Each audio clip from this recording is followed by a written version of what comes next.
YouTube சமையல் தமிழ் சேனலுக்கு உங்கள் எல்லாத்தையும் வரவேற்கிறேன். இன்றைக்கி நம்ம இட்லி மிளகாய் பொடி எப்படி செய்கிறதுன்னு பார்க்கலாம். இந்த கப்பில் 1 கப் அளவுக்கு எல்லா இன்க்ரீடியன்ஸும் அளந்து எடுத்து வச்சுருக்கேன். இது ஒரு 50 கிராம் கப்பு.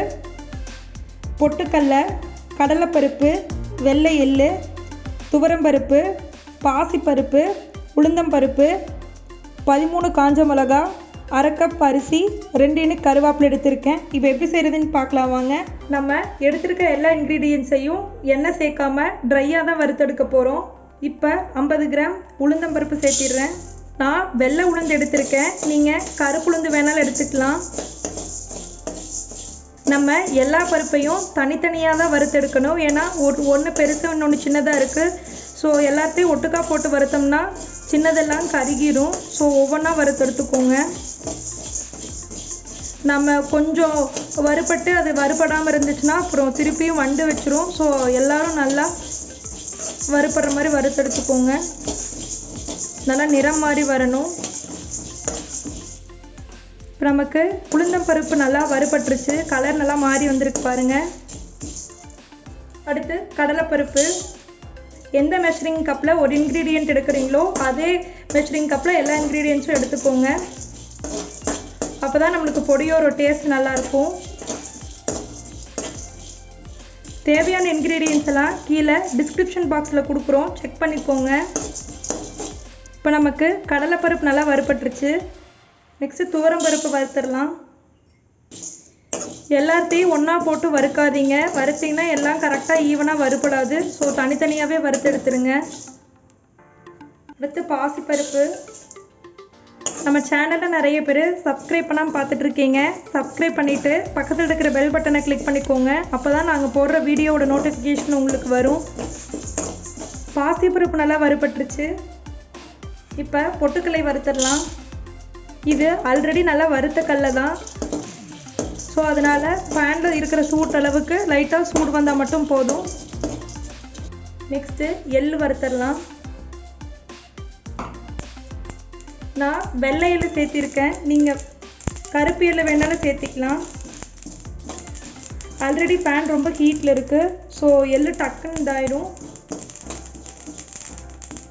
எள்ளு டக்குன்னு வறுபட்டுரும். ஸோ கருகாமல் எடுத்துருங்க.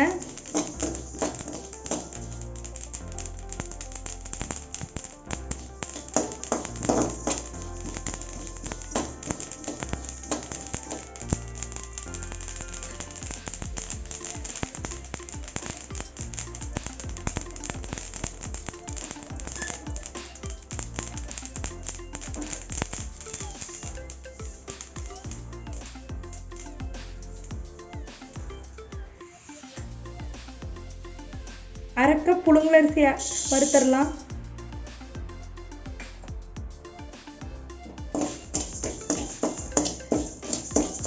நம்ம அரிசி சேர்த்து வறுக்கிறதுனால வண்டு வரும்னு நினைக்காதீங்க. நல்லா வறுத்து எடுத்துட்டிங்கன்னா பொடிக்கு நல்லா டேஸ்ட்டும் கொடுக்கும். அரிசி பச்சரிசி வேணாலும் எடுத்துக்கலாம், புழுங்கலரிசி வேணாலும் எடுத்துக்கலாம். ஆனால் நல்லா வறுத்துடணும். அப்போ தான் நமக்கு எவ்வளோ நாள் ஸ்டோர் பண்ணி வச்சாலும் பூச்சி எதுவும் வராது.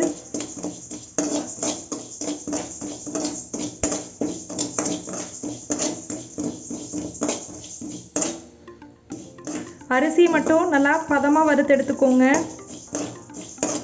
லைட்டாக ஈரப்பதம் இருந்தாலும் நமக்கு பூச்சி வந்துடும். அதெல்லாம் நல்லா வறுபட்டுருச்சு பாருங்கள். இப்போ நம்ம எடுத்து வச்சுருக்கிற காஞ்ச மிளகா, கருவேப்பிலை 2 இனுக்கு, பொடிக்கு தேவையான அளவு உப்பு போட்டுக்கோங்க. இதையும் நல்லா ட்ரை ரோஸ்ட் பண்ணி எடுத்துக்கோங்க. இதெல்லாம் நமக்கு நல்லா வறுபட்டுருச்சு. நம்மளுடைய பொடிக்கு தேவையான எல்லா பொருளையும் வறுத்தெடுத்துட்டாச்சு. இது கொஞ்ச நேரம் ஆறட்டும். ஆறுனதுக்கப்புறமா நம்ம அரைச்சி எடுத்துடலாம். நம்மளுடைய பொடிக்கு தேவையான எல்லா பொருளையும் வறுத்தெடுத்தாச்சு. இப்போ இதை ஆறுனதுக்கப்புறமா இது கூட கொஞ்சம் பெருங்காயம், தேவையான அளவு உப்பு மட்டும் சேர்த்து அரைச்சி எடுத்துடலாம். நம்மளோட பொடிக்கு தேவையான இன்க்ரீடியன்ஸ் எல்லாம் நம்ம ஆறிடுச்சு. இதில் லைட்டாக பெருங்காயத்தூள் ஆட் பண்ணிடலாம். கட்டி பெருங்காயம் இருந்துச்சுன்னா அதையை வறுத்துட்டு அதுக்கப்புறம் ஆட் பண்ணிக்கோங்க. தேவையான அளவு உப்பு சேர்த்திடலாம். நம்ம வறுக்கிறப்ப உப்பு சேர்த்திருக்கோம். இப்போ லைட்டாக மட்டும் உப்பு சேர்த்திடலாம். இது எல்லாத்தையும் அரைச்சி எடுத்துடலாம் வாங்க. நம்மளோட இட்லி மிளகாய் பொடியை அரைச்சி எடுத்தாச்சுங்க. நல்லா பரப்பி விட்டுருங்க. கொஞ்ச நேரம் நல்லா ஆறட்டும். இப்போ நம்மளோட இட்லி மிளகாய் பொடியை அரைச்சி எடுத்தாச்சுங்க. இது கொஞ்ச நேரம் ஆறுனதுக்கப்புறமா நம்ம ஒரு ஏர்டைட் கண்டெய்னரில் போட்டு வச்சிடலாம். நீங்களும் இந்த இட்லி மிளகாய் பொடி எப்படி இருக்குன்னு செஞ்சு பார்த்துட்டு கமெண்ட் பண்ணுங்கள். மறக்காமல் யூடியூப் சமையல் தமிழ் சேனலை லைக் பண்ணுங்கள், ஷேர் பண்ணுங்கள், சப்ஸ்கிரைப் பண்ணிடுங்க. அனைவருக்கும் நன்றி.